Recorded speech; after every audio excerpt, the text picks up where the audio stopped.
Hi, I recently finished the box set I've been mowing through of the complete works of Jacques Tati after um, seeing Jour de Fête and Mon Oncle for the first time, and last week his penultimate film, Traffic. I finished the set with his final film, Parade. It has an unusual pedigree in that it was originally commissioned for Swedish television, but wound up being released in cinemas internationally. It's shot on a mix of video and film, and also 16 and 35 millimeter. And it's not even a narrative film by any stretch of the imagination. It's a recorded um, variety performance in the style of a circus, shot in Stockholm, with Tati not only directing but also being the master of ceremonies. And during the course of the show, we get various variety acts. We have Tati performing his classic sporting impressions, which made his name in Paris before the war. We have some novelty music acts. We have some mime. We have some tumblers. We have some jugglers. We have cameras on the audience, so we get to watch them. We get cameras on going backstage, so we have little segments with the artists between acts. It feels like a big variety show, but with a few extra elements here and there, and it's generally a tight 90 minutes. I found it more enjoyable than Traffic, which I found a huge misstep for Tati, because this is going back to his roots and it's trying to be something very simple. It's just a series of variety acts. And as a result, it works pretty well. Some of the acts are entertaining. The tumblers do the same kind of thing over and over again. The juggling acts are quite impressive. Tati's sporting impressions are very entertaining, and you get a much better um, sense of them here than in his previous short film, Evening Classes, which was shot around the same time as Playtime, particularly now because it's performed with an audience. You get the sense of a crowd. It's a sense of going back to his roots, of cabaret, of um, the the performance with an audience, rather than something as strict and controlling as Playtime was.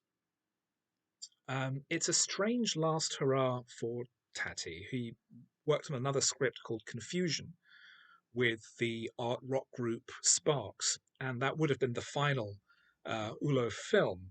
In fact, it would have included the death of Ulo and been a film about mass media. I'm quite glad that wasn't made, to be honest. Um, and his apparently his work became a little, or his sense towards his work became a little more cynical. He did shoot one more short film in the last decade of his life, Forza Bastia, a documentary about the build up to and the playing of the 1978 UEFA Cup final, in which a Corsican team, SC Bastia, was competing for the first time on that level, and the residents of the city of Bastia on Corsica were going completely football crazy. It's included in the Blu-ray set and is an interesting snapshot. It was completed after his death by his daughter, Sophie Tatishev. So it's not a true Jacques Tati film, and is credited as such as his being a co-director.